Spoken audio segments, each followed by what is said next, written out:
பலமுறை சட்டமன்றத்தில் எச்சரிக்கை விட்டேன். 2 நாளைக்கு முன்பு சட்டமன்ற நிகழ்ச்சி 2.5 மணி நேரம் பேசினேன். இந்த முதலமைச்சர் சட்டமன்றத்துக்கு வரல, ஓடி ஒளிந்து கொண்டார். திறமை தில்லு திராணி தெம்பு இருந்தா நான் கேட்கிற கேள்விக்கு பதில் சொல்லிட முடியாது. சரக்கில்லாத மனிதர், பொம்மை முதலமைச்சர், திறமையற்ற முதலமைச்சர். நிறைய திட்டங்களை செஞ்சிட்டார் ஸ்டாலின். அவளுக்கு நினைவே வச்சுக்க முடியலையா? நினைவு இருந்தா தானே வச்சுக்க முடியும். நினைவில்லாத மனிதர் எடப்பாடி பழனிசாமி துரோகி என்று சொல்லியிருக்கின்றார். யார் துரோகி? திரு ஸ்டாலின் துரோகி. திரு கருணாநிதி குடும்பம் தமிழ்நாட்டுக்கு செய்த துரோக செயல். அந்த குடும்பத்தில் இருக்கிற ஸ்டாலின் தான் துரோகி. இளைஞர்களை, பொதுமக்களை சீரழித்த துரோகி திரு ஸ்டாலின் அவர்கள். உண்மைதானே? ரெய்டுக்கு பயப்பட மாட்டார். ரெய்டுக்கு பயப்படலைன்னா நீ ஏன் பேசுற? நீ ஏன் பயப்படலையே? எதுக்கு காட்டுற? இன்னைக்கு இருட்டில் போகும்போது கத்திக்கிட்டே போவோம். பயந்தாங்கோழி தான் இருட்டில் போகும்போது கத்திக்கிட்டு போவாங்க. அப்படி ரெய்டுக்கு பயப்பட மாட்டேன்னா தில்லு திராணி தெம்பு இருந்தா உங்களுடைய அமைச்சர் மீது வழக்கு போட்டிருக்காங்களா? போய் நீதிமன்றத்தில் சந்தி. நான் நீதிமன்றத்தில் சந்திச்சு நிரபராதி என்று இன்றைக்கு நீதிமன்றத்தால் தீர்ப்பு வழங்கப்பட்டது. மீண்டும் உச்ச நீதிமன்றத்தில் மேல்முறையீடு செஞ்சிருக்கேன். உச்ச நீதிமன்றத்திலையும் போய் வழக்கு நடத்தி நிரபராதி என்று உங்கள் முன் வந்து நிற்கிறேன். அப்படி நீ செய்ய பார்க்கலாம். துணிச்சல் தான் செய். ஸ்டாலின் அவர்களே, மீண்டும் மக்களுடைய ஆதரவோடு அண்ணா திமுக ஆட்சி மலரும். வெளிநாட்டுக்கு சென்ற ஹவாலா பணத்தை பறிமுதல் செய்து மக்களுக்காக திட்டங்களை கொண்டு வருவோம். பொன்மனச்செம்மல் புரட்சி தலைவர் எம்ஜிஆர், இதே புரட்சி தலைவி அம்மா, இருபெரும் தலைவர்களை வணங்கி இந்த எழுச்சி மிகு எழுச்சி பயணத்திலே கலந்து கொண்டு 51 சட்டமன்ற தொகுதி, ஆவடி சட்டமன்ற தொகுதி, 2 சட்டமன்ற தொகுதி இருக்கின்ற கழக நிர்வாகிகள், தொண்டர்கள், பொதுமக்கள் இந்த பகுதியிலே கடல் போல் காட்சியளிக்கின்றது. இந்த பகுதியை அதர்கின்றது. அடுத்து வருகின்ற சட்டமன்ற தேர்தலில் அண்ணா திமுக வெற்றி பெற்றது. எழுச்சியிலே எழுச்சி ஆரவாரம் இதுக்கே வெற்றியின் சாட்சி. இன்றைக்கு ஸ்டாலின் பேசியிருக்கிறார். இங்க மதுரையில் கூட்டத்தில் பேசியிருக்கிறார். அந்த கூட்டத்தில் பேசிக்கிட்ட பொழுது எடப்பாடி பழனிசாமி துரோகி என்று சொல்லியிருக்கின்றார். யார் துரோகி? திரு ஸ்டாலின் துரோகி. திரு கருணாநிதி குடும்பம் தமிழ்நாட்டுக்கு செய்த துரோக செயல். அந்த குடும்பத்தில் இருக்கிற ஸ்டாலின் தான் துரோகி. துரோகி என்று அடையாளம் காட்டப்படுகின்ற நபர் திரு ஸ்டாலின் அவர்கள். திராவிட முன்னேற்ற கழகம் ஆட்சி பொறுப்பேற்று 5 ஆண்டு நிறைவு பெற இருக்கின்றது. 2021 இருந்து 2026 5 ஆண்டு திராவிட முன்னேற்ற கழக ஆட்சி. மக்களுக்கு என்ன நன்மை கிடைச்சது? என்ன பலன் கிடைச்சது? திரு ஸ்டாலின் குடும்பத்துக்கு. இன்றைக்கு திராவிட முன்னேற்ற கழகம் திரு ஸ்டாலின் தலைமையிலே ஆட்சி அமைக்கப்பட்டு இந்த 5 ஆண்டு காலத்தில் எங்கே பார்த்தாலும் போதைப் பொருள் விற்பனை நடக்குதில்ல? உண்மைதானே? எது கிடைக்குதோ இல்லையோ கஞ்சா எல்லா இடத்துலையும் கிடைக்குது. இன்றைக்கு இளைஞர்களை, மாணவர்களை, பொதுமக்களுக்கு போதைக்கு அடிமையாக்கிய துரோகி திரு ஸ்டாலின் அவர்கள். நாம் அழகழகாக வளர்த்த நம்முடைய பிள்ளைகளை சீரழித்தவர். இன்றைக்கு நாட்டை ஆண்டு கொண்டிருக்கின்றாரே திரு ஸ்டாலின் அவர்கள். மாநிலத்தில் முதலமைச்சராக இருக்கிறாரு திரு ஸ்டாலின் அவர்கள். பல முறை எடுத்து சொன்னேன், அவர் செவிசாய்க்கவில்லை. தமிழகத்தில் போதை நடமாட்டம் அதிகரித்திருக்கின்றது. போதை நடமாட்டத்தை கட்டுப்படுத்துங்கள், இல்லாவிட்டால் தமிழகம் சீரழிந்து விடும். பல முறை எச்சரிக்கை விட்டோம், அதை பற்றி கவலைப்படல. ஏன்னா இந்த போதை பொருள் அதிகமாக விற்பதே திமுக கட்சி சேர்ந்த நிர்வாகிகள் தான். உண்மைதானே? மாணவர்களை, இளைஞர்களை, பொதுமக்களை சீரழித்த துரோகி திரு ஸ்டாலின் அவர்கள். உண்மைதானே? ஆக அவ்வளவு எரிச்சல். 5 ஆண்டு காலம் கொள்ளையடிப்பதே குறிக்கோளாக கொண்ட ஒரே ஆட்சி திமுக ஆட்சி. வேற என்ன செஞ்சீங்க நாட்டு மக்களுக்கு? பல முறை சட்டமன்றத்தில் எச்சரிக்கை விட்டேன்.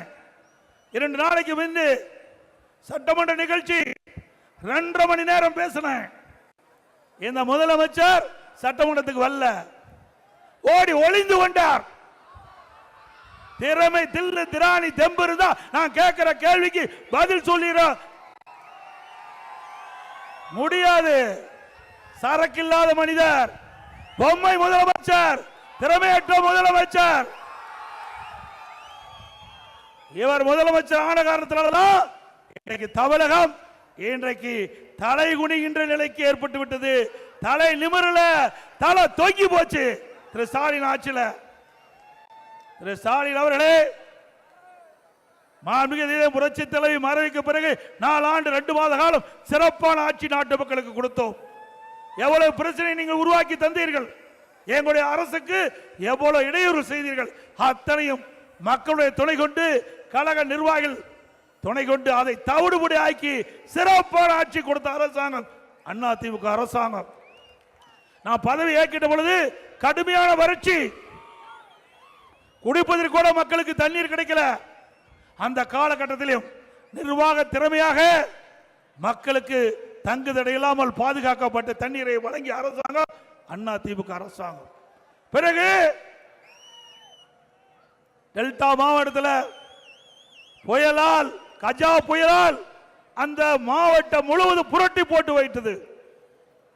இன்றைக்கு அந்த புயலால் பாதிக்கப்பட்ட மக்களுக்கு புயல் வேகத்தில் நிவாரண உதவி கொடுத்தோம். அந்த புயலுடைய அடிச்சூடு இல்லாம மக்களுக்கு உதவிகள் செய்தோம். பிறகு கொரோனா, அத்தனை பேருக்கு தெரியும். 1 வருடம் யாரையும் பார்க்க முடியாத காலம், வீட்டிலே அடைபட்ட காலம், காற்றிலே எளிதாக பரவக்கூடிய கொரோனா வைரஸ். அந்த வைரஸ் பாதிக்கப்பட்டு விட்டால் உயிருக்கு ஆபத்து. விலை மதிக்க முடியாத உயிரை காப்பாற்ற வேண்டும் என்ற கடமையிலே அதற்கு அனைத்து இந்திய அண்ணா திராவிட முன்னேற்ற கழக அரசு திறமையாக செயல்பட்டு மக்களுக்கு பாதிப்பு இல்லாம மக்கள் அந்த வைரஸ் பாதிப்பிலிருந்து மீட்டெடுத்து விலையில்லா உயிர்களை காப்பாற்றிய அரசாங்கம் அதிமுக அரசாங்கம். நான் 4 வருடம் 2 மாதத்துல 1 வருஷம் கொரோனா காலமா போயிட்டு ஆட்சி நிர்வாகம் சிறப்பா இருந்தாலும் மக்களுக்கு யாரையும் பார்க்க முடியாத சூழ்நிலை. அப்ப கூட ஒரு சிறப்பான ஆட்சி கொடுத்த அரசாங்கம் அதிமுக அரசாங்கம். விலைவாசி ஏறல, அந்த காலகட்டத்தில் சட்ட ஒழுங்கு சிறப்பா பேணி காக்கப்பட்டது. அது மட்டும் இல்ல, கொரோனா காலத்தில் 12 மாதம் ரேஷன் கடையில் விலையில்லா உணவுப் பொருள் கொடுத்தோம், அரிசி கொடுத்தோம், எண்ணெய் கொடுத்தோம், சக்கரை கொடுத்தோம், குடும்பத்துக்கு 1000 ரூபாய் கொடுத்தோம். கொடுத்தோமா இல்லைங்களா? இப்படி மக்கள் பாதிக்கின்ற பொழுது பாதிப்பிலிருந்து மீட்டெடுத்த அரசாங்கம் அதிமுக அரசாங்கம். இன்றைக்கு ஏழை எளிய மக்கள் வேலை இல்லாமல் தவித்துக் கொண்டிருக்கின்றார்கள். அவர்களுக்கு உணவு கிடைக்க வேண்டும் என்ற அடிப்பிலே அம்மா உணவகம் குறைந்த விலையில் கொடுத்துட்டு இருந்தோம். அதை இலவச விலை இல்லாம கொடுத்தோம். எல்லா அம்மா உணவகத்திலையும் ஏழைகள் வயிறார சுட சுட சுவையான உணவு கொடுத்த அரசாங்கம் அதிமுக அரசாங்கம். மாற்றுத்திறனாளிகளுக்கு, வயது முதியவர்களுக்கு, கர்ப்பிணி பெண்களுக்கு வீடு தேடி அம்மா உணவகம் சமூக கூடங்களிலே உணவை தயாரித்து வீட்டிலே கொண்டு கொடுத்து காப்பாற்றி மக்களை காப்பாற்றி அரசாங்கம் அண்ணா திமுக அரசாங்கம் ஒரு நாளைக்கு 7 லட்சம் பேருக்கு உணவு கொடுத்தோம். ஒரு நாளைக்கு 7 லட்சம் பேருக்கு உணவு கொடுத்தோம். அப்படி ஏதாவது ஒரு செயலையாவது உங்களுடைய ஆட்சியிலே பார்க்க முடிஞ்சுதா? முடிஞ்சதுங்களா? ஒரே ஒரு செயல், கொள்ளையடிப்பதுதான் செயல். எல்லா துறையிலும் ஊழல், ஊழல் இல்லாத துறையே இல்ல. டாஸ்மாக் 10 ரூபாய் யாருங்க? பாரு பாலாஜி. எந்த காலத்திலும் மக்கள் மறக்க மாட்டாங்க. இன்றைக்கு தமிழகத்தில் சுமார் 6000 மதுக்கடைகள் இருக்கின்றன, டாஸ்மாக் கடை. அந்த 6000 டாஸ்மாக் கடையில் ஒரு நாளைக்கு 1.5 கோடி பாட்டில் விற்பனை ஆகுது. ஒரு பாட்டிலுக்கு 10 ரூபாய்னா ஒரு நாளைக்கு 15 கோடி விஞ்ஞான முறையிலே ஊழல் செய்கின்ற ஒரே அரசாங்கம் திராவிட முன்னேற்ற கழக அரசாங்கம். மாசத்துக்கு 450 கோடி, வருஷத்துக்கு 5400 கோடி. இந்த 5 ஆண்டுல மட்டும் சுமார் 24,000 கோடி டாஸ்மாக் கடையில் ஊழல் செய்த அரசாங்கம் திமுக அரசாங்கம். இவ்வளவு ஊழலும் செஞ்சுட்டு எங்களை பற்றி பேசுவதற்கு அருகதை இல்லாத மனிதர் திரு ஸ்டாலின் அவர்கள். அது மட்டுமல்ல, நம்முடைய பள்ளியிலே படிக்கின்ற மாணவர்கள் மன உளைச்சல் இருந்தாங்க. ஆல் பாஸ் போட்டு கொடுத்த எல்லாத்துக்கும் ஆல் பாஸ். கல்லூரியிலே படிக்கின்ற மாணவர்கள் ஆன்லைனில் வகுப்பு நடத்தினோம். ஓராண்டு வீணா போய்விட என்று கவலைப்பட்டுக் கொண்டிருந்தார்கள். அவருடைய கவலை நீக்கின்ற விதமாக ஆன்லைனில் வகுப்பு நடத்தினோம், ஆன்லைனிலே தேர்வு நடத்தினோம். அவர்களும் அந்த ஆன்லைனிலே தேர்வு எழுதி அவர்களும் தேர்ச்சி பெற்றார்கள். இப்படி அனைத்து இந்திய அண்ணா திராவிட முன்னேற்ற கழக ஆட்சியிலே மக்களுக்கு தேவையான உதவிகள், மாணவருக்கு தேவையான உதவிகள், இளைஞர்களுக்கு தேவையான உதவிகள், தொழிலாளிக்கு தேவையான உதவிகளை அவ்வப்போது சரியான நேரத்தில் திட்டமிட்டு செயல்படுத்திய காரணத்தினால அண்ணா திமுக ஆட்சி பொற்கால ஆட்சி என்று மக்களால் போற்றப்படுகிறது. 5 வருஷம் இன்றைக்கு முடிய போது. அடுத்த மாசம் தேர்தல் அறிவிக்க இருக்கிறாங்க. அடுத்த மாசம் தேர்தல் அறிவிக்க இருக்கிறாங்க. அதுக்கு அடுத்து ஏப்ரல் மாசம் தேர்தல் வர இருக்கிறது. சிந்திச்சு பாருங்க. இந்த 5 ஆண்டுல பேர் வைக்கிறதுக்கு மட்டும்தான் முன்னுரிமை. தினம் ஒரு பேரு, தினம் ஒரு பெயர், போட்டோ ஷூட், பத்திரிகையில் விளம்பரம். இதுதான் ஸ்டாலினுடைய அரசாங்கத்தினுடைய நிலைமை. தினம் பத்திரிகையில தினந்தோறும் பத்திரிகையில முழு பக்க விளம்பரம். இன்னைக்கு பாருங்க, எல்லா பத்திரிகையிலும் முழு பக்க விளம்பரம். ஒரு பக்கத்துக்கு விளம்பரம் செய்ய வேண்டும் என்றால் உங்களுடைய வரி பணம் 50 லட்சம் ரூபாய் செலவு பண்ணணும். சாதாரணமாக நினைச்சுக்காதீங்க. ஒரு பக்க முழு விளம்பரம் தமிழ்நாடு முழுவதும் வர வேண்டும் என்றால் 50 லட்சம் ரூபாய் எங்களுடைய வரி பணம் செலவழிக்க வேண்டும். அப்படி தினந்தோறும் விளம்பரம் கொடுத்துக்கிட்டு இருந்தா இந்த வரி பணம் பூரா விளம்பரத்துக்கு தான் சரியா இருக்கும். நாட்டு மக்களுக்கு தேவையான திட்டத்துக்கு இல்ல. மக்கள் படுகின்ற கஷ்டத்தை பார்க்கல, ஏழைகள் படுகின்ற துன்பத்தை பார்க்கல. அவருக்கு விளம்பரம் செய்ய வேணும். அதுக்கு மக்களுடைய வரி பணத்தை ஊதாரித்தனமா செலவழிக்கின்ற முதலமைச்சர் ஸ்டாலின் தேவையா? யாருடைய பணம் இது? ஏழைகளுடைய பணம், மக்களுடைய பணம்.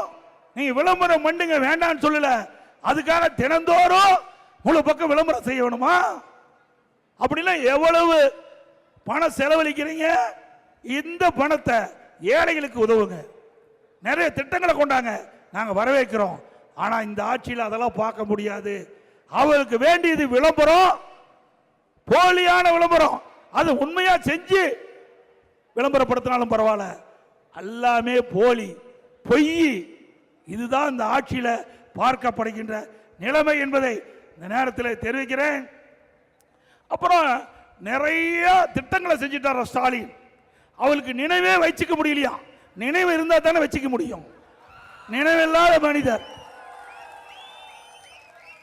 நினைவில்லாத மனிதர் திரு ஸ்டாலின் அவர்கள் நினைவிலேயே வச்சிருக்க முடியலையா? அவ்வளவு திட்டத்தை நாட்டு மக்களுக்கு வாரி வழங்கிட்டாராம். அது உண்மையா? உங்களுக்கு நினைவு இருந்திருந்தால் நேற்றைக்கு முன்தினம் நான் சட்டமன்றத்தில் உரையாற்றுகின்ற பொழுது சட்டமன்றத்துக்கு வந்து இன்றைக்கு முதலமைச்சர் என்ற முறையில் பிரதான எதிர்க்கட்சி என்ற தலைவர் முறையில் நான் கேட்கின்ற கேள்விக்கு முறையாக பதில் சொல்லியிருந்தா சொல்வது நியாயம். ஏன்னா ஓடி போய் ஒளிஞ்சுக்கிட்டீங்களே. திரு ஸ்டாலின் அவர்களே, பிரதான எதிர்க்கட்சி தலைவர் எங்களுக்கு அந்த அந்தஸ்தை கொடுத்துக்கிறாங்க. அதிமுகவுக்கு மக்களுடைய பிரச்சனையே ஆணித்தரமா சட்டமன்றத்தில் எடுத்து வைத்த கட்சி அதிமுக கட்சி. அப்புறம் ரெய்டுக்கு பயப்பட மாட்டாராம். ரெய்டுக்கு பயப்படலைன்னா நீ ஏன் பேசுற? நீ ஏன் பயப்படலையே? எதுக்கு காட்டுற? இன்னைக்கு இருட்டில் போகும்போது கத்திக்கிட்டே போவேன். பயந்தாங்கோழி தான் இருட்டில் போகும்போது கத்திட்டு போங்க. அப்படி ரெய்டுக்கு பயப்பட மாட்டேன்னா மடியில கனம் இருந்தால் வழியிலே பயம் இருக்கத்தான் செய்யும். திரு ஸ்டாலின் அவர்களே, என் மீது வழக்கு போட்டீங்க. எடப்பாடி பழனிசாமி நெடுஞ்சாலை துறையில் 4800 கோடி ஊழல் செய்தார் என்று வழக்கு போட்டீங்க. அந்த வழக்கு உச்ச நீதிமன்றம் வரைக்கும் போய் மீதும் உயர்நீதிமன்றத்தில் அதை விசாரிக்க வேண்டும் என்று உச்ச நீதிமன்றம் உத்தரவிட்டின் பேரில் உயர் நீதிமன்ற விசாரிக்கப்பட்டது. அப்பொழுது என் மீது வழக்கு போட்ட உங்களுடைய வயதானவர் அவர் திரு RS பாரதி அந்த வழக்கை திரும்ப பெறுவேன் என்று சொன்னார். அவர் என் மீது போட்ட வழக்கை திரும்ப பெறுவதா சொன்னார். இல்ல நான் நடத்துறேன், நான் நீதிமன்றத்தில் நடத்துறேன். இதுவரைக்கும் என்னை பத்தி பேசுனீங்க, மக்களிடத்தில் ஒரு பொய்யான கருத்தை பதிவு வச்சிட்டீங்க. உடைய முதலமைச்சர் சட்டமன்றத்தில் எடப்பாடி பழனிசாமி ஊழல் செய்தா சொல்லியிருக்கிறீங்க, பதிவாக இருக்குது. அது அப்படியே ரிக்கார்டில் இருக்கும். அதனால நான் அந்த நீதிமன்றத்தில் என் மீது போடப்பட்ட வழக்கை சந்திக்கிறேன் சொன்னார். நீதியரசர் கேட்டார், அந்த வழக்கு போட்டவரே திரும்ப பெறாங்க, ஏன் நீங்க வழக்கு நடத்துறீங்கன்னு சொன்னாங்க. அதுக்கு தான் இதை சொன்னேன். ஏற்கனவே பேசி என் மீது ஒரு அவதூறான செய்தியை பரப்பிட்டாங்க. நீதிமன்றத்தின் மூலமாக நிரபராதி என்று நிரூபித்தால் தான் அந்த களங்கம் போகும் என்று சொன்னேன். அப்பொழுது அவர் சொன்னார், இந்தியாவிலேயே ஒரு முதலமைச்சர் தன் மீது இருக்கின்ற வழக்கை நடத்துவேன் என்று சொன்ன முதல் ஆள் நீங்க தான் சொன்னார். தில்லு திராணி தெம்பு இருந்தா உங்களுடைய அமைச்சர் மீது வழக்கு போட்டிருக்காங்களா, போய் நீதிமன்றத்தில் சந்தி. நான் நீதிமன்றத்தில் சந்திச்சு நிரபராதி என்று இன்றைக்கு நீதிமன்றத்தால் தீர்ப்பு வழங்கப்பட்டது. மீண்டும் உச்ச நீதிமன்றத்தில் மேல்முறையீடு செஞ்சீங்க. உச்ச நீதிமன்றத்திலையும் போய் வழக்கு நடத்தி நிரபராதி என்று உங்கள் முன் வந்து நிற்கிறேன். அப்படி நீ செய்ய பார்க்கலாம், துணிச்சு இருந்தா செய். மடியில கனம் இல்லை, எங்களுக்கு வழியில பயம் இல்லை. உனக்கு பயம் வந்துட்டுது. நேற்றைக்கு முன்தினம் ஒரு அமைச்சர் மீது உயர் நீதிமன்றம் வழக்கு பதிவு செய்ய வேண்டும் என்று தீர்ப்பு கொடுக்கப்பட்டு விட்டது. பயம் ஸ்டாலினுக்கு. அந்த பயத்தில் தான் இன்றைக்கு மதுரையில் உளறிக் கொண்டிருக்கின்றார்.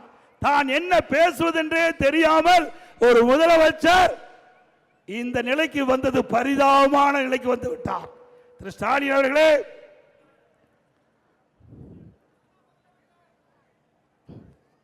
இன்றைக்கு முதல் டாஸ்மாக்ல ஒருத்தர் 453 நாள் பத்திரமா போய் இருந்துட்டு வந்தார். இப்ப இன்னொருத்தர் ஹவாலா மோசடி.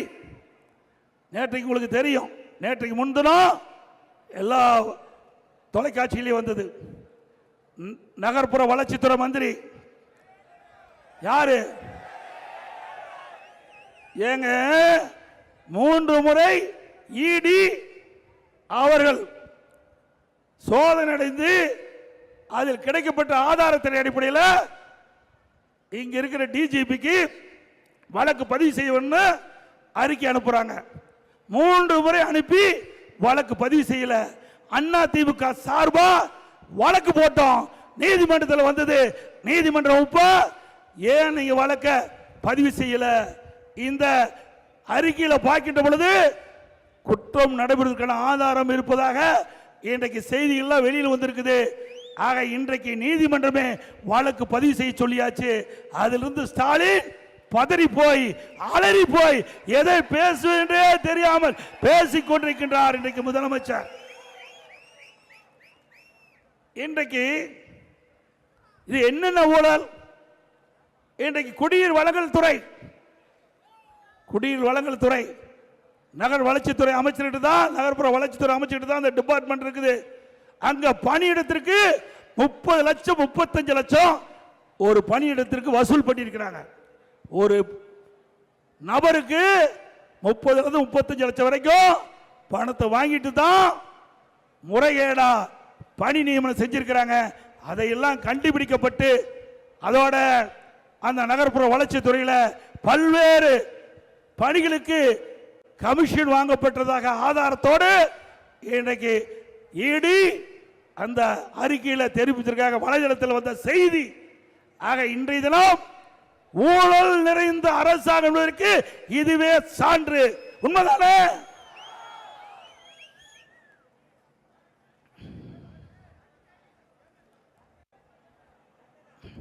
அதோட ஒரு கேவலமான அரசாங்கம் என்பதற்கு இதுவே உதாரணம். ஒரு நாட்டில் சட்ட ஒழுங்கு பேணி காக்க வேண்டும். சட்ட ஒழுங்கு சிறப்பாக இருந்தால் தான் மக்கள் பாதுகாப்பாக இருக்க முடியும். ஆனா இந்த ஆட்சியில் சட்ட ஒழுங்குக்கு டிஜிபியோட நிரந்தர டிஜிபி நியமிக்க முடியல. ஒரு டிஜிபிக்கு ஓய்வு பெற வேண்டும் என்றால் அந்த ஓய்வு பெறுவதற்கு 3 மாதத்துக்கு முன்பாகவே அதில் யாரெல்லாம் தகுதியான டிஜிபி பட்டியல மத்திய யூபிஎஸ்சிக்கு அனுப்பி அந்த யூபிஎஸ்சி அதில் 3 பேர் தகுதியானவர்களை தேர்ந்தெடுக்கப்பட்டு மாநில அரசுக்கு அனுப்பி அதில் ஒருவரை மாநில அரசாங்கம் டிஜிபியை நியமிக்கணும். 6 மாசம் ஆச்சு, போடவே இல்லை. பிறகு அதுக்கு பொறுப்பு டிஜிபின்னு போட்டாங்க சட்ட ஒழுங்கு. அவருக்கு உடம்பு சரியாத உடல்நிலை சரியாம மருத்துவமனைக்கு போயிட்டார், அதுக்கு ஒரு பொறுப்பு டிஜிபி. இப்படிப்பட்ட திறமையில்லாத அரசாங்கம் தேவையா? ஏங்க சட்ட ஒழுங்கு பாதுகாக்கக்கூடிய நிரந்தர டிஜிபி நியமிக்க முடியாத கையிலாகாத முதலமைச்சர் இன்றைய முதலமைச்சர் ஸ்டாலின் அவர்கள். சட்டமன்றத்தில் பேசின பதில் இல்லை, பல பொதுக்கூட்டத்தில் பேசின இதுவரைக்கும் முழுமையான பதில் இல்லை. ஆக நிர்வாக திறமையற்ற அரசாங்கம் என்பதற்கு இதுவும் ஒரு சான்று. அதோட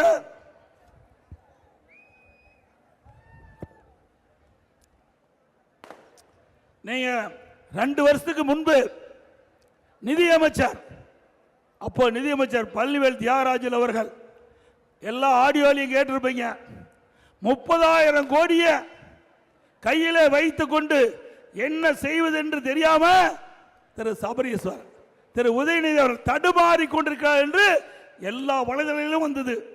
நீங்களும் கேட்டிருப்பீங்க. அப்பவே 30,000 கோடினா இப்ப எத்தனை ஆயிரம் கோடி கொள்ளை அடிச்சிருப்பாங்க பாருங்க, சிந்திச்சு பாருங்க. அது மட்டும் இல்லைங்க, இந்த ஹவாலா பணம் இங்க இருந்தா மத்திய அரசாங்கம் அந்த பணத்தை கைப்பற்றி விடும் என்று சொல்லி இங்க இருக்கின்ற இந்த நகர்ப்புற வளர்ச்சித்துறை அமைச்சர் வெளிநாட்டுக்கு பணம் அனுப்பிச்சிருக்கார். வலைதளத்தில் வந்திருக்குது. அந்த பணம் அனுப்பப்பட்ட தகவல்கள் எல்லாம் செய்திகள் எல்லாம் இன்றைக்கு வலைதளத்தில் வந்திருக்குது. இப்படிப்பட்ட அலங்கோல ஆட்சி மீண்டும் வர வேணுமா? வர வேணுங்களா? சத்தமா சொல்லுங்க. இதையெல்லாம் ஆதாரத்தோடு வந்த செய்தி சொல்றோம். இதுதான் எப்படின்னா, இன்னைக்கு நம்ம கிட்ட இருக்கிற பணத்தை திருடுவான், நகையை திருடுவான், நம்ம உடல்ல இருக்கிற உறுப்பை திருடுற ஒரே கட்சி திமுக கட்சி தான். உடல்ல இருக்கிற உறுப்பை திருடுறாங்க. நேற்றைக்கு முன்தினம் நிதியமைச்சர் சொன்னார், வறுமையை ஒழிக்கப்பட்டு விட்டது என்றார். எங்க வறுமையை ஒழிச்சீங்க? வறுமையின் காரணமாக குடும்பம் நடத்த முடியாத இந்த ஆட்சியிலே தன் உடலில் இருக்கின்ற உறுப்பை விற்கக்கூடிய அவல ஆட்சி திமுக ஆட்சி. அது யாரு கண்டுபிடிச்சது? திமுக அரசாங்கமே கண்டுபிடிச்சது. யாருடைய மருத்துவமனை? எம்எல்ஏ நடத்துகின்ற அந்த மருத்துவமனையில் அங்க இருக்கின்ற நாமக்கல் மாவட்டத்தில் இருக்கின்ற ஒரு தொழிலாளியுடைய கிட்னியை முறைகேடாக எடுத்து வேறொருக்கு பொருத்துவதற்கு அங்கே அந்த ஏழை வறுமை கோட்டில் இருந்த அவருக்கு பணத்தாசை காட்டி இன்றைக்கு அந்த முறைகேடாக அதை கிட்டி எடுத்திருக்கிறாங்க. இப்படிப்பட்ட ஆட்சி தேவைங்களா? எவ்வளவு கொடுமையானது. வறுமையை ஒழிச்சிட்டாங்களா? வறுமை இருக்கிற காரணத்தினால்தான் அவருடைய கிட்னியை இன்றைக்கு விற்கக்கூடிய சூழ்நிலை வந்துட்டது. அது மட்டும் இல்ல, வந்திருக்கிற நபர்கள், நம்முடைய நிர்வாகிகள், தொண்டர்கள், பொதுமக்கள், உங்களுடைய நண்பர்கள் யாராவது திமுக மருத்துவமனையில் போய் அறுவை சிகிச்சை பண்ணியிருந்தா உடல் இருக்கிற உறுப்பெல்லாம் சரியா இருக்குதான்னு எக்ஸ்ரே எடுத்து பார்த்துக்க. ஏன்னா வெளியில் இருந்தா தெரியும், கை கால் எல்லாம் தெரியும், உள்ள இருக்கிற உறுப்பு என்னன்னு தெரியாது. அதையும் திருடி இருப்பாங்க இவர்கள். அதனால் நம்ம எச்சரிக்கையா இருக்க வேணும். நீ எந்த காலத்திலையுமே திமுக கட்சிக்காரன் நடத்துற மருத்துவமனைக்கு போயிடாதீங்க. போனீங்க உள்ள இருக்கிற உறுப்பு காணாம போயிடும். அதே போல திமுக ஆட்சிக்கு வந்த பிறகு வீட்டு வரி 100% உயர்த்திட்டாங்க. வீட்டு வரி 100% உயர்வு, கடவரி 150% உயர்வு, மின் கட்டணம் 67% உயர்ந்து விட்டது. இன்றைக்கு வீட்டு வரி ஒவ்வொரு ஆண்டும் 6% உயர்த்தப்படும். கடைக்கு ஒவ்வொரு வருடம் 6% உயர்வு. கரண்ட் பில், மின் கட்டணம் ஒவ்வொரு ஆண்டும் 5% உயர்வு. ஆக இன்றைக்கு மக்களை வாட்டி வதைக்கின்ற வரி போட்ட அரசாங்கம் மீண்டும் வர வேண்டுமா? அதோட இன்றைக்கு மாநகராட்சி, இந்த பகுதி மாநகராட்சி, இந்த மாநகராட்சியில் கட்டணம் நீங்க பாத்தீங்கன்னா வரியில் வந்து அதிமுக ஆட்சியில் 1000 சதுரடி கட்டினா 37,800 ரூபா கட்டட கட்டணம் பிளான் அப்ரூவ் கட்டினா போதும். திமுக ஆட்சியில் நீங்க பாத்தீங்கன்னா 1,08,000 ரூபாய் கட்ட வேண்டும். 1000 சதுரடிக்கு வீடு கட்டுவதற்கு, கடை கட்டுவதற்கு இன்றைக்கு மாநகராட்சியிலிருந்து அனுமதி பெற வேண்டும் என்றால் 108 கிட்டத்தட்ட 1,08,000 ரூபாய் கட்டணமா செலுத்த வேணும். இவ்வளவு வரி உயர்த்தி விட்டார்கள் இந்த ஆட்சியிலே. அது மட்டுமல்ல, இன்றைக்கு கட்டண உயர்வு, விலைவாசி உயர்வு சிந்திச்சு பார்க்க வேண்டும். இன்றைக்கு அரிசி விலை, நீங்க எல்லாம் நகர்ப்புற மக்கள், இந்த நகர்ப்புற மக்கள் எல்லாமே விலைக்கு வாங்கி தான் உணவுப் பொருட்களை பயன்படுத்த வேண்டிய சூழ்நிலை. அதிமுக ஆட்சியில் 1 கிலோ அரிசி விலை 40 ரூபாய்.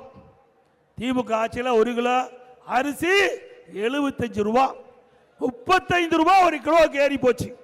இன்னைக்கு சர்வசாதாரணமாக ஒரு வீட்டுக்கு 20 கிலோ வாங்கன்னு சொன்னா 700 ரூபாய் மாசத்துக்கு நம்ம செலவழிக்க வேண்டும். பொன்னி புழுங்கல் அரிசி அதிமுக ஆட்சியில் 42, திமுக ஆட்சியில் 75. இட்லி புழுங்க அரிசி 1 கிலோ அதிமுக ஆட்சியில் 30 ரூபா, திமுக ஆட்சியில் 55 ரூபா 1 கிலோ.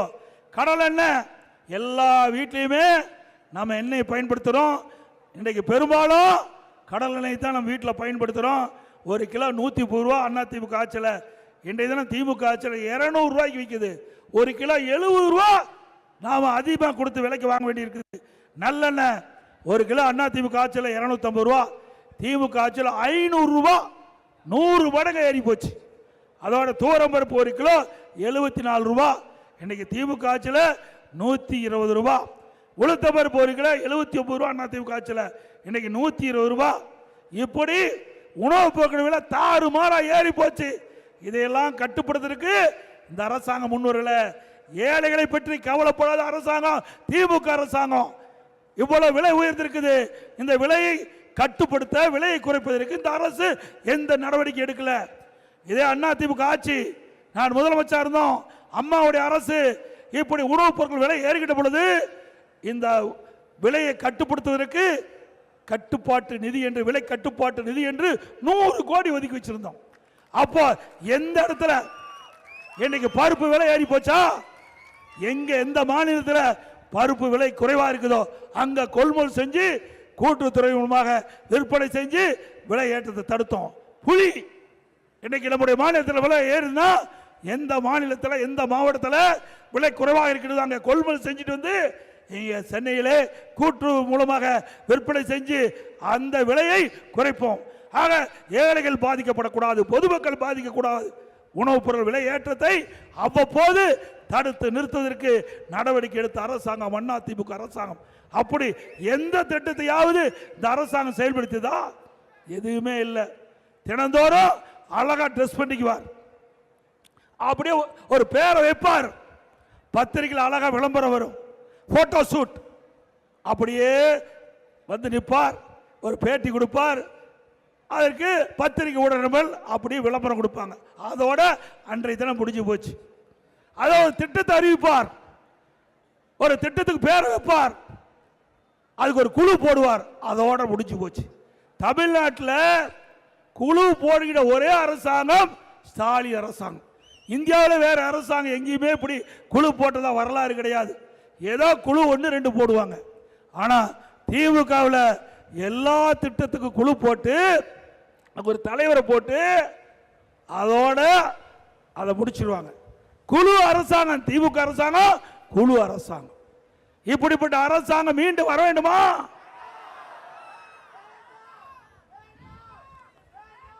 அப்புறம் கடை. இந்த 2 நாளைக்கு முந்தி இன்னைக்கு பட்ஜெட் கூட்டம் நடந்தது. உங்களுக்கு நல்லா தெரியும். இடைக்கால பட்ஜெட் போட்டாங்க திமுகவில். அந்த இடைக்கால பட்ஜெட்டில் பிரதான எதிர்க்கட்சி தலைவர் என்ற முறையில் நான் பல கேள்விகளை சட்டமன்றத்தில் கேட்டேன். அப்போ திராவிட முன்னேற்ற கழகம் ஆட்சிக்கு வந்து இப்பொழுது தமிழ்நாட்டுடைய கடன் அளவு 10,99,000 கோடி.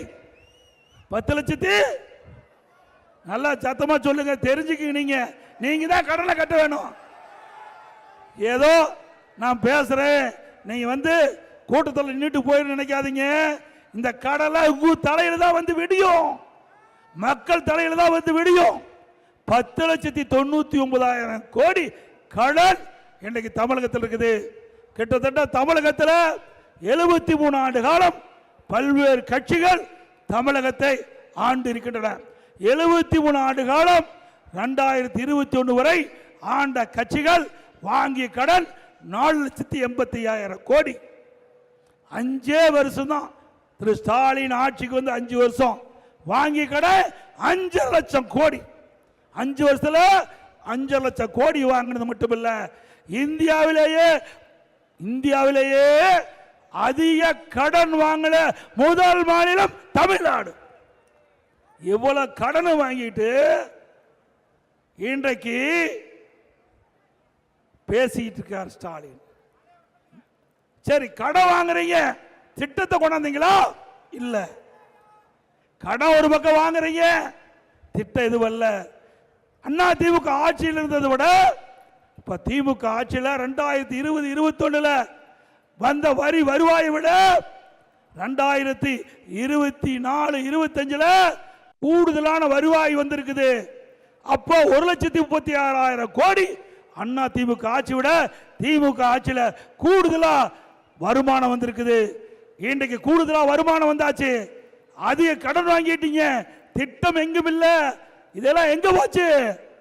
திமுக குடும்பத்துக்கு போயிட்டு, எல்லாம் ஹவாலாவில் வெளிநாட்டுக்கு போயிட்டு, ஹவாலா பணம் வெளிநாட்டுக்கு போயிட்டு. திரு ஸ்டாலின் அவர்களே, மீண்டும் மக்களுடைய ஆதரவோடு அண்ணா திமுக ஆட்சி மலரும். வெளிநாட்டுக்கு சென்ற ஹவாலா பணத்தை பறிமுதல் செய்து மக்களுக்காக திட்டங்களை கொண்டு வருவோம். அது மட்டுமல்ல, திமுகனா குடும்பம், குடும்பம்னா திமுக, அப்படித்தானுங்க. இப்போ தமிழ்நாட்டில் எத்தனையோ கட்சி இருக்குது. ஆனா எந்த கட்சியிலாவது குடும்ப ஆட்சி இருக்குதா? வாரிசு அரசியல் இருக்குதா? நடைபெறுகின்ற சட்டமன்ற பொது தேர்தலில் குடும்ப ஆட்சிக்கு முடிவு கட்டுகின்ற தேர்தல் சட்டமன்ற தேர்தல். வாரிசு அரசியலுக்கு முற்றுப்புள்ளி வைக்கின்ற தேர்தல் வருகின்ற சட்டமன்ற பொது தேர்தல். திரு ஸ்டாலின் அவர்களே, திரு கருணாநிதி முதலமைச்சராக இருந்தார், திமுக தலைவர். அவருடைய மறைவுக்கு பிறகு திரு ஸ்டாலின் முதலமைச்சர், அவர் திமுக கட்சியுடைய தலைவர். அதுக்கு பிறகு இப்ப துணை முதலமைச்சராக வந்திருக்கிறார் திரு ஸ்டாலினுடைய மகன் திரு உதயநிதி அவர்கள். அவர் என்ன தகுதி இருக்குது? திமுக ஆளே இல்லையா? எப்பொழுது பார்த்தாலும் பேசுவார் ஸ்டாலின். எமர்ஜென்சியில், மிசா சட்டத்தில், பள்ளிக்கும் பாம்புக்கும் இடையில எங்களை எல்லாம் சிறையிலே அடைத்தார் என்று. அப்படி துணை முதலமைச்சர் ஜெயிலுக்கு போனாரா? திமுக எத்தனை பேர் இருக்கிறாங்க ஜெயிலுக்கு போனவங்க? எத்தனை பேர் உழைத்து இருக்கிறாங்க? அவருக்கெல்லாம் துணை முதலமைச்சர் பதவி கிடைக்கல. ஆனா திரு கருணாநிதி குடும்பத்தில் பிறந்த எந்தவித உழைப்பும் இல்லாம இன்றைக்கு ஒரே அடையாளம் திரு ஸ்டாலினுடைய மகன், திரு கருணாநிதியுடைய பேரன். அந்த அடையாளத்தில் அந்த கருணாநிதி குடும்பத்தில் பிறந்த வந்த திரு உதயநிதிக்கு துணை முதலமைச்சர் கொடுத்திருக்கிறாங்க. இது வாரிசு அரசியலை நாம ஏற்போமா? சிந்திச்சு பாருங்க. அண்ணா திமுக ஒரு ஜனநாயக அமைப்புள்ள கட்சி. இந்த கட்சிக்கு உழைக்கின்றவர்கள், தலைமைக்கு விசுவாசமாக இருக்கின்றவர்கள், நாட்டு மக்களிடத்திலே நற்பெயரை பெற்றவர்கள், யார் வேணாலும் முதலமைச்சராக வர முடியும். யார் வேணாலும் இந்த கட்சிக்கு பொதுச் செயலாளராக வர முடியும். திரு ஸ்டாலின் அவர்களே, உங்களால சொல்ல முடியுமா? சொல்ல முடியுமா? நான் சொல்றேன். மாண்பு அம்மா அவர்கள் சொன்னார்கள், எனக்கு பின்னாலும் அண்ணா திமுக 100 ஆண்டு தொடரும் என்று சொன்னாங்க. எங்க கட்சியில ஜனநாயகம் இருக்கின்ற காரணத்தினால சாதாரண கிளை செயலாளர், நான் கிளை செயலாளராக இருந்தேன். படிப்படியா உயர்ந்து பொதுச் செயலாளர், பிறகு எம்எல்ஏ, எம்பி, அமைச்சர், பிறகு முதலமைச்சர். இந்த வாய்ப்பை கொடுத்திருக்கிறீங்க. திமுக வர முடியுமா? இங்க தமிழ்நாட்டில் எப்படின்னா, டெல்லியில் வந்தாலும் திமுக குடும்பத்தை சேர்ந்தவங்க தான் அங்கேயும் ஆட்சி கதறதுக்கு வர முடியும். திருமதி கனிமொழி அந்த நாடாளுமன்ற இரு அவைகளுக்கும் அந்த தான் தலைவர். அங்கேயும் யாரையும் விட மாட்டாங்க. அங்க டிஆர் பாலு பல முறை நாடாளுமன்ற உறுப்பினராக வெற்றி பெற்றார். அவருக்கு அந்த வாய்ப்பு இல்லை. திரு கருணாநிதி குடும்பத்தில் பிறந்த திருமதி கனிமொழிக்கு தான் அந்த வாய்ப்பு கொடுத்திருக்கிறாங்க. ஆக வருகின்ற சட்டமன்ற பொதுத் தேர்தலில் குடும்ப ஆட்சிக்கு முடிவு கட்டுவீங்களா? வாரிசு அரசியலுக்கு முடிவு கட்டுவீங்களா? ஊழல் ஆட்சிக்கு முடிவு கட்டுவீங்களா? அது மட்டுமல்ல, இன்றைக்கு திராவிட முன்னேற்ற கழகம் என்றால் ஊழல் கட்சி. இந்தியாவிலேயே பல மாநிலம் இருக்குது. அந்த பல மாநிலத்தில் ஊழலுக்காக கலைக்கப்பட்ட ஒரே அரசாங்கம் திமுக அரசாங்கம். வேற எந்த அரசாங்கமே ஊழலுக்காக கலைக்கப்பட்டதில்லை. திரு கருணாநிதியுடைய கவர்மெண்ட் ஊழலுக்காக கலைக்கப்பட்டது. திரு கருணாநிதி அவர்கள் முதலமைச்சர் அந்த காலத்தில் அரிசி பேர ஊழல், வீராண ஊழல், பூச்சி மருந்து ஊழல், சர்க்கரை பேர ஊழல். அதுல விசித்திரமா இருந்தது. சிந்திச்சு பாருங்க. வழக்கு நடந்துகிட்டு இருக்கும் போது நீதிமன்றத்தில் அங்க ஒரு தாக்கல் பண்றாங்க. அப்போ அரசாங்கம் தாக்கல் பண்ணது சர்க்கரையெல்லாம் எறும்பு தின்னுட்டு தான். சர்க்கரையெல்லாம் எறும்பு தின்னுட்டுது. சாக்கெல்லாம் அந்த சக்கரை மூட்டை சாக்கு இருக்குது பாத்தீங்களா, கோணி பை, அதெல்லாம் கரையாது அரிச்சிட்டு. எப்படி விஞ்ஞான முறைப்படி ஊழல் செய்வதென்றால் அது திமுகவுக்கு கை வந்த கலை. இப்படிப்பட்ட அரசாங்கம் இன்றைக்கு தமிழகத்திலே தொடர வேண்டுமா மீண்டும்? அதோட ஸ்டாலின் அடிக்கடி பேசுறார், திராவிட முன்னேற்ற கழகம் ஆட்சிக்கு வந்த பிறகு இன்றைக்கு தொழில் முதலீட்டை அதிக அளவை ஈர்த்திருக்கும் என்று சொல்றார். திரு ஸ்டாலின் அவர்களே, நீங்க ஜெர்மன் நாட்டுக்கு, வெளிநாட்டுக்கு தொழில் முதலீட்டை ஈர்க்க செல்லுகின்ற பொழுது விமான நிலையத்தில் அந்த செய்தியாளரிடம் பேட்டி கொடுத்தீங்க. அப்போ திராவிட முன்னேற்ற கழகம் ஆட்சிக்கு வந்து 922 புரிந்துணர்வு ஒப்பந்தங்கள் போடப்பட்டது. 10,62,000 கோடி தொழில் முதலீடு ஈர்க்கப்பட்டது. இதெல்லாம் நிறைவேற்றுகின்ற பொழுது சுமார் 32 லட்சம் பேருக்கு வேலை கிடைக்கும் அப்படின்னு சொல்லிட்டு இன்னொரு கருத்தையும் சொல்றார். திராவிட முன்னேற்ற கழக ஆட்சியில் 77% புரிந்துணர்வு ஒப்பந்தங்கள் நிறைவேற்றப்பட்டது என்று ஒரு பொய்யை சொல்றார். அப்படியே திரு ஸ்டாலின் அவர்களே, 77% புரிந்துணர்வு ஒப்பந்தங்கள் போடப்பட்டிருந்தா பல லட்சம் பேருக்கு வேலை கிடைச்சிருக்கிறோம்.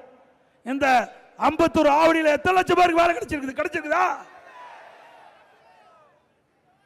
அத்தனையும் பொய். நான் சட்டமன்றத்தில் கேள்வி கேட்டேன். தொழில்துறை அமைச்சரை தொலைக்காட்சியின் வாயிலாக அவளுக்கு கோரிக்கை வச்சேன். திராவிட முன்னேற்ற கழகம் ஆட்சிக்கு வந்த பிறகு எத்தனை புரிந்துணர்வு ஒப்பந்தங்கள் போட்டீங்க, எவ்வளவு முதலீடு ஈர்த்தீங்க, அதனுடைய நிலை என்ன, எத்தனை தொழில் துவங்கப்பட்டுகின்றது, எந்தெந்த நிலையில் இருக்கின்றது, எத்தனை தொழிற்சாலைகள் பயன்பாட்டுக்கு வந்திருக்குது, எவ்வளவு பேருக்கு வேலை கிடைச்சிருக்கு சொன்னா வெள்ளை பேப்பரை எடுத்து காட்டுறார். வெள்ளை பேப்பரை எடுத்து தொழில்துறை மந்திரி காட்டுறார். அவர் உண்மை தான் சொல்லிட்டார். எதுவுமே செய்யல. செஞ்சா தானே காட்ட முடியும். வெள்ளை பேப்பரை காட்டுறதுதான் அவருடைய சாதனை. திரு ஸ்டாலின் அவர்களே, மாண்புமிகு புரட்சி தலைவர் அம்மா அவர்கள் தமிழகத்தில் புதிய புதிய தொழில் தொடங்கி படித்த இளைஞர்களுக்கு வேலை வாய்ப்பு கிடைக்க வேண்டும் என்ற அடிப்படையில் 2015 தொழில் முதலீட்டை மாநாட்டை சென்னையிலே நடத்தி சுமார் 74 புரிந்துணர்வு ஒப்பந்தங்கள் போடப்பட்டது. கிட்டத்தட்ட 2,42,000 கோடி தொழில் முதலீட்டு ஈர்க்கப்பட்டது. பல லட்சம் பேருக்கு வேலை வாய்ப்பை உருவாக்கி தந்தார்கள். அதே வழியில் வந்து அம்மாவுடைய அரசாங்கம் 2019 ஜனவரி மாதம் சென்னையில் தொழில் முதலீட்டு மாநாட்டை நடத்தினோம். சுமார் 3,05,000 கோடி தொழில் முதலீட்டு ஈர்க்கப்பட்டு 304 புரிந்துணர்வு ஒப்பந்தங்கள் போடப்பட்டு பல லட்சம் பேருக்கு வேலை வாய்ப்பை உருவாக்கி தந்த அரசாங்கம் அதிமுக அரசாங்கம். ஆக நாங்க அதிமுக ஆட்சியில் போடப்பட்ட புரிந்துணர்வு ஒப்பந்தங்கள் தான் இப்ப பயன்பாட்டுக்கு வந்து இன்றைக்கு தொழிற்சாலையுடைய உற்பத்தி பெரிய இருக்குது. அண்மையில் பக்கமா விளம்பரம் கொடுத்தாங்க. சட்டமன்றத்தில் நான் கேள்வி கேட்டேன், பதில் சொல்ல முடியல. இன்றைக்கு தமிழகத்தில் பொருளாதார வளர்ச்சி 11.19 அப்படின்னு சொல்றாங்க. திரு ஸ்டாலின் அரசாங்கம் சொல்லிச்சு. திரு ஸ்டாலின் அவர்களே, நீங்கள் போட்ட புரிந்துணர்வு ஒப்பந்தம் முழுமையா தொழிற்சாலை இயங்கல. அதிமுக ஆட்சியில அம்மா இருக்கின்ற பொழுதும் சரி, அம்மா மறைவுக்கு பிறகு அம்மாவுடைய அரசு புரிந்துணர்வு ஒப்பந்தம் போட்ட தொழிற்சாலைகள் எல்லாம் பயன்பாட்டுக்கு வந்த காரணத்தால உற்பத்தி பெருகி இன்று தினம் பொருளாதார வளர்ச்சி தமிழகத்தில் முதன்மையா இருக்குது. நீங்க கொண்டு வந்து அந்த தொழிற்சாலை உற்பத்தி பெருகல. அதிமுக ஆட்சியில் கொண்டு வந்த தொழிற்சாலை மூலமா இன்றைக்கு பொருளாதார வளர்ச்சி எட்டிக்கு என்று சொன்ன முழுமையா பதிலே இல்லை. அத்தனையும் பொய். நாம் பெற்ற பிள்ளைக்கு பேர் வச்சுட்டு இருக்கார். பாலத்தை நாம தான் திறந்தோம். பல பாலத்தை நம்ம கட்டுறோம். ரிப்பன் வெட்டி திறக்கிறார். ஒரே ஆண்டில் 11 அரசு மருத்துவக் கல்லூரி கொண்டாந்து, ஒரு வருஷத்துல 11 அரசு மருத்துவக் கல்லூரி. ஸ்டாலின் அவர்களே, நீங்க ஆட்சிக்கு பொறுப்பேற்று ஒரு அரசு மருத்துவக் கல்லூரி மருத்துவமனை கொண்டாட முடிஞ்சுதா? ஏன் திருவள்ளூர் மாவட்டத்தில் மக்களுடைய கோரிக்கை ஏற்று திருவள்ளூர்ல மாவட்ட தலைநகரத்தில் பிரம்மாண்டமான அரசு மருத்துவக் கல்லூரி மருத்துவமனை 400 கோடியில் கட்டுனது நாம திறந்தது ஸ்டாலின். எவ்வளவு கொடுமை பாருங்க. 6 மாவட்டம், புதுசா 6 மாவட்டத்தை நாங்கள் உருவாக்கணும். நான் முதலமைச்சர் அந்த காலத்தில் 6 புதிய மாவட்டத்தை கொண்டு வந்து நிர்வாகத்திற்காக கொண்டு வந்து செயல்படுத்தி அரசாங்கம் அதிமுக அரசாங்கம். இப்படி ஒரு திட்டத்தையாவது உங்களால் கொண்டு வர முடிஞ்சதா? சென்னையில் போக்குவரத்து நெரிசல் அதிகம். இந்த போக்குவரத்து நெரிசலை குறைக்க வேண்டும் என்பதற்காக இன்றைக்கு இந்த சென்னை மாநகர மக்கள், சென்னை புறநகர பகுதியில் இருக்கின்ற மக்கள் தொடர்ந்து கோரிக்கை வச்சாங்க. அவருடைய கோரிக்கையின் அடிப்படையில் அம்மா இருக்கின்ற பொழுது மெட்ரோ ரயில் திட்டம் விரிவாக்கம் செய்யப்பட்டது. பிறகு அம்மா மறைவுக்கு பிறகு மத்திய அரசோடு தொடர்பு கொண்டு இந்தியாவிலேயே, தமிழகம் மட்டுமில்ல இந்தியாவிலேயே ஒரு திட்டத்துக்கு 63,000 கோடி மத்தியிலே அனுமதி பெற்று அந்த மெட்ரோ ரயில் திட்டம் கொண்டு வந்த பெருமை அதிமுகவை சேரும். 63,000 கோடி கொண்டு வந்தது மட்டுமல்ல, இன்றைக்கு மத்திய அங்க இருக்கின்ற உள்துறை அமைச்சர் மரியாதைக்குரிய அமித்ஷா அவர்களை அழைத்து வந்து கலைவாணரை அடிக்கல் நாட்டினேன். இது அதிமுக சாதனை. இப்படி எந்தாவது ஒரு பெரிய திட்டத்தையாவது உங்களுடைய ஆட்சியில பார்க்க முடிஞ்சுதா? எதுவுமே இல்லை. எதுவுமே இல்லாத ஊழல் மட்டும் செய்கின்ற ஒரே ஆட்சி திமுக ஆட்சி என்பதை இந்த நேரத்தில் தெரிவித்து, அதோட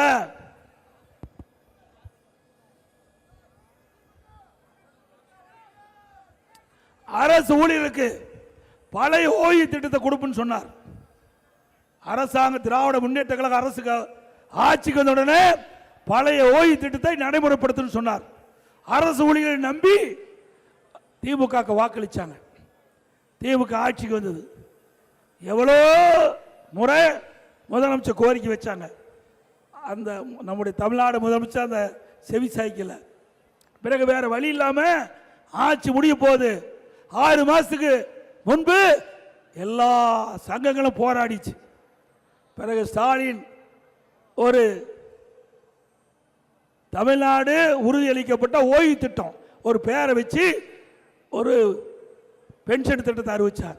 இது ஏற்கனவே மத்திய அரசாங்கம் கொண்டு வரப்பட்ட அந்த ஓய்வு திட்டத்தை அப்படியே ஜெராக்ஸ் எடுத்து சில மாற்றம் செஞ்சு அறிவிச்சிட்டார். சில சங்கங்கள் அவர்களுக்கு ஆதரவு தெரிவிக்கிற மாதிரி தெரிவித்து அவர்கள பழைய ஓய்வு திட்டத்தினுடைய கோரிக்கை நிராகரிக்கப்பட்டு விட்டது. அரசு ஊழியர்கள் கேட்பது பழைய ஓய்வு திட்டத்தை நடைமுறைப்படுத்தணும். பழைய ஓய்வு திட்டத்தில் அரசு ஊழியருடைய பங்களிப்பு இல்லை. திரு ஸ்டாலின் அறிவிக்கப்பட்ட தமிழ்நாடு உறுதியளிக்கப்பட்ட அந்த பென்ஷன் திட்டத்தில் அரசு ஊழியருடைய பங்களிப்பு இருக்குது. ஆக இன்றைக்கு அரசு ஊழியர்களெல்லாம் இன்றைக்கு பதற்றத்தில் இருக்கிறாங்க. இந்த ஆட்சிக்கு முடிவு கட்டுகின்ற சூழ்நிலையிலே அவள் இருந்து கொண்டிருக்கிறார் என்ற செய்தி இந்த நேரத்தில் தெரிவித்து, அதோட மாற்றுத்திறனாளிகள் எவ்வளவு கஷ்டம். கை கால் ஊனமுற்றவங்க, கண் பார்வையற்றவங்க 2 நாளைக்கு முந்தி அவர்கள் பென்ஷன் தொகையை உயர்த்த வேண்டும் என்று கோரிக்கை வைக்கிறாங்க. அவர்களை ஒரு பஸ்ஸில் அடைச்சிட்டு போய் வெடி வரைக்கும் ஒரு பகுதியில் அவங்களே அந்த பஸ்ஸிலேயே அடைக்க வச்சு அவளை சித்திரவதை பண்ணி அப்படிப்பட்ட பாவங்களை எல்லாம் இந்த அரசு சம்பாதித்திருக்குது.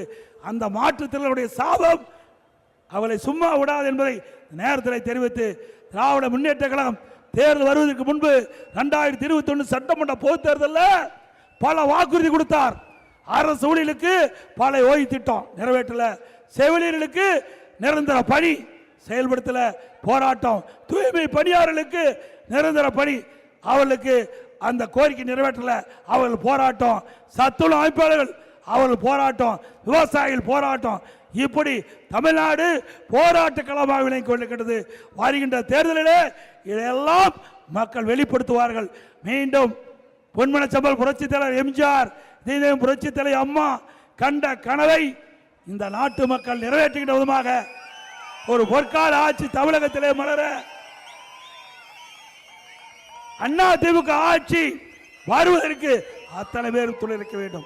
நம்முடைய கூட்டணி வலிமையான கூட்டணி, நம்முடைய கூட்டணி வலிமையான கூட்டணி, மக்கள் விரும்புகின்ற கூட்டணி.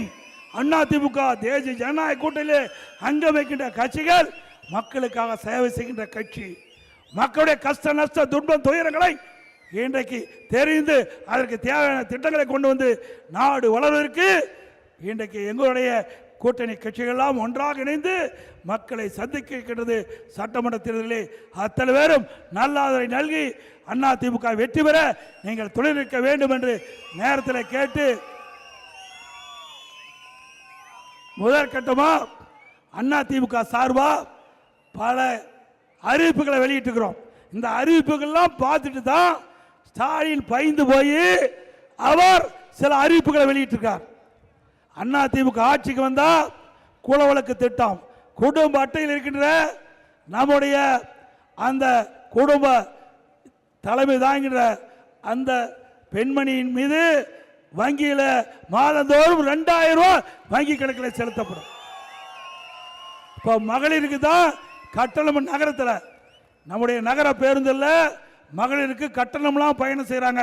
இனி ஆண்களும் நகர பேருந்தில் கட்டணம்லாம் பயணம் செய்யறாங்க. இன்றைக்கு நகர்ப்புறத்தில் இருக்கின்ற ஏழைகள் வீடு இல்லாதவர்களுக்கு அற்புதமான காங்கிரீட் வீடு, அடுக்குமாடி வீடு கட்டித்தரப்படும். அதில் குறிப்பா தாழ்த்தப்பட்ட மக்கள், அதாவது பட்டியலின மக்கள், அவர்கள் வீடு இல்லாமல் இருந்தால் அவர்களுக்கு தனியாக அதிமுக ஆட்சியில் இடத்தை அதிமுகவை வாங்கி அற்புதமாக காங்கிரீட் வீடு கட்டி கொடுக்கப்படும். அதோட அம்மா இருசக்கர வாகனம் இந்த நகர்ப்புறத்தில் நம்முடைய பெண்கள் குறித்த நேரத்துக்கு பணிக்கு செல்ல வேண்டும், பணி முடிந்த பிறகு வீடு திரும்ப வேண்டும். அதற்காக அம்மா இருக்கின்ற பொழுது அம்மா இருசக்கர வாகனம் மானிய விலையில் கொடுக்கப்படும் சொன்னாங்க. ஆனால் அம்மா மறைந்தாங்க. இருந்தாலும் அம்மாவுடைய அரசு அம்மா கொடுக்கப்பட்ட வாக்குறுதியை நிறைவேற்றி கொடுத்தோம். திமுக ஆட்சி வந்து நிறுத்தப்பட்டு விட்டது. மீண்டும் அண்ணா திமுக ஆட்சி வந்தவுடனே அம்மா இருசக்கர வாகனம் நம்முடைய சகோதரிகளுக்கு வழங்கப்படும். 5 லட்சம் பேருக்கு கொடுக்கப்படும். ஒவ்வொரு அம்மா இருசக்கர வாகனத்துக்கு 25,000 ரூபாய் கொடுக்கப்படும். நம்முடைய மாணவர்கள் கல்வி பயில்வதற்கு வங்கியில் கடன் வாங்கியிருக்காங்க. அந்த கடனை அரசாங்கமே திருப்பி செலுத்தும். எல்லா குடும்பத்திற்கும் வருடத்திற்கு 3 சிலிண்டர் அதிமுக அரசு வழங்கப்படும்.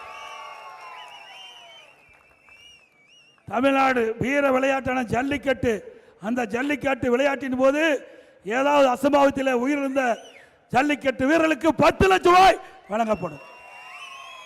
அந்த ஜல்லிக்கட்டு வீரர்களுக்கு காப்பீட்டு தொகை வழங்கப்படும்.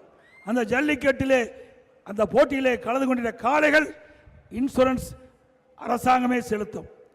அதேபோல சிறுபான்மை வகுப்பை சேர்ந்த மகளிர் சுய தொழில் தொடங்க பெற்ற வட்டினை கடன் மற்றும் அதை வந்து தள்ளுபடி செய்யப்படும். வங்கியில் நகரத்தில் நடைபாதை ஓரங்களிலே சாலை ஓரமாக கடை வச்சிருப்பாங்க. அந்த சாலை ஓரமாக கடை நடத்துகின்றவர்கள் கூட்டு வங்கியில வாங்கி கடன் தள்ளுபடி செய்யப்படும். நம்முடைய நகர்ப்புறத்தில் இருந்து ஆட்டோ புதிதாக வாங்கிட்டு ஆட்டோ சங்கத்தில் பதிவு செஞ்சு புதிதாக ஆட்டோ வாங்கினா 75,000 ரூபாய் மானியம் வழங்கப்படும்.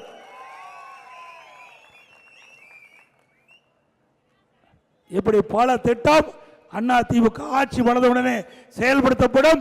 இன்னும் தேர்தல் அறிவிப்பு நிறைய இருக்கின்றது. ஒரு வலிமையான பாரதம், வளமான தமிழகம் உருவாக்குவதற்கு அண்ணா திமுக பல திட்டங்களை கொண்டு வந்து நிறைவேற்றி மக்களுடைய ஆதரவை பெரும் என்பதை நேரத்தில் தெரிவித்து இந்த நிகழ்ச்சியிலே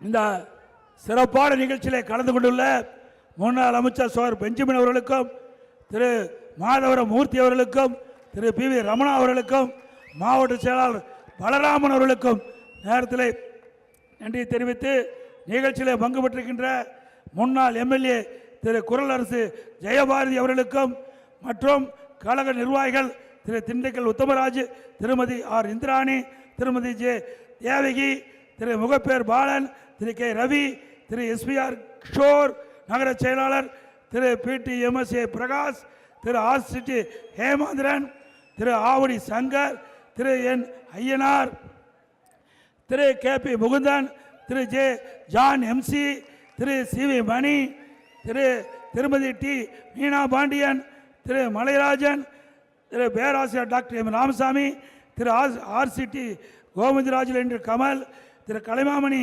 செல்லின் செல்வார், திரு ஆவடி குமார், திரு டி மகேந்திரன், திரு LN சரவணன், திரு MD மைக்கேல்ராஜ், திருமதி வனிதா சாக்ரடிஸ், திரு டாக்டர் S டேவிட் ராஜன், திரு S பாஸ்கர், திரு TV அறிவரசன், திரு ஜான் பீட்டர், முன்னாள் நகரமன்றத்தில் திரு ருக்மாங்கதன்,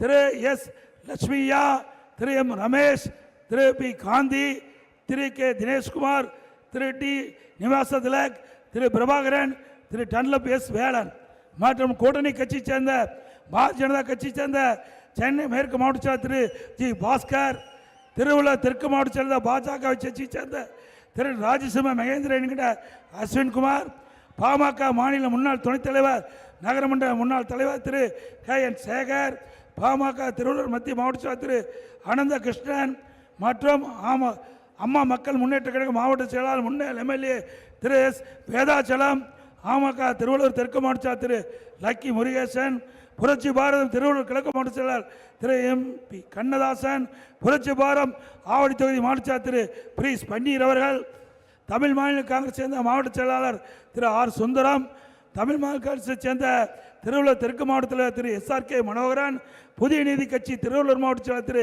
M ஆனந்தன், புதிய நீதி கட்சி திருவள்ளூர் மேற்கு மாவட்ட ACC பேரவை செயலாளர் திரு முல்லை P சின்னி மற்றும் தமிழ்நாடு ஒருங்கிணைந்த கிறிஸ்துவ கூட்டணி பொதுச் செயலாளர் பேராயர் முனைவர் கே மேசக் ராஜா அவர்கள், பிஷப் PR ஆசீர்வாதம் அவர்கள், திரளாக கூடியிருக்கின்ற கழகத்தினுடைய பல்வேறு நிலைக்கின்ற பொறுப்பாளர், கழக உடன்பிறப்புகள், கூட்டணி கட்சி சேர்ந்த நிர்வாகிகள், தொண்டர்கள், பத்திரிகைகள், ஊடகங்கள் அத்தனை பேருக்கும் மனமார்ந்த நன்றி இந்த நேரத்தில் தெரிவித்து வருகின்ற சட்டமன்ற பொதுத் தேர்தலிலே அனைத்து இந்திய அண்ணா திராவிட முன்னேற்ற கழக வேட்பாளர் இரட்டை சின்னத்திலே வாக்களித்து வெற்றி பெற செய்யணும். கூட்டணி கட்சிக்கு விடப்பட்டால் அந்த கட்சியுடைய சின்னத்திற்கு நீங்கள் ஆதரவளித்து அவளை வெற்றி பெற செய்ய வேண்டுமாய் இருக்கிற கூப்பி வேண்டி கேட்டு மிகச்சிறப்பா எழுச்சியா இந்த எழுச்சி பயண பொதுக்கூட்டத்தை நடத்திய மாவட்ட செயலாளர்களுக்கும் முன்னாள் அமைச்சர் ரஹீம் அவர்களுக்கும் அவரோடு இந்த பணியாற்றிய பகுதி கழக செயலாளர்கள், வட்ட கழக செயலாளர்கள், ஒன்றிய செயலாளர், நகர செயலாளர், பேரூர் செயலாளர், வருகின்ற கூட்டணி கட்சி நிர்வாகிகள், பொதுமக்கள் அத்தனை பேருக்கும் நன்றி நன்றி என தெரிவித்து மக்களை காப்போம், தமிழகத்தை மீட்போம், மக்களை தமிழகத்தை மக்களை தமிழகத்தை மக்களை தமிழகத்தை ஸ்டாலின் மாடல் அரசு, ஃபெயிலியர் மாடல் அரசு. Bye bye Stalin. நன்றி, வணக்கம்.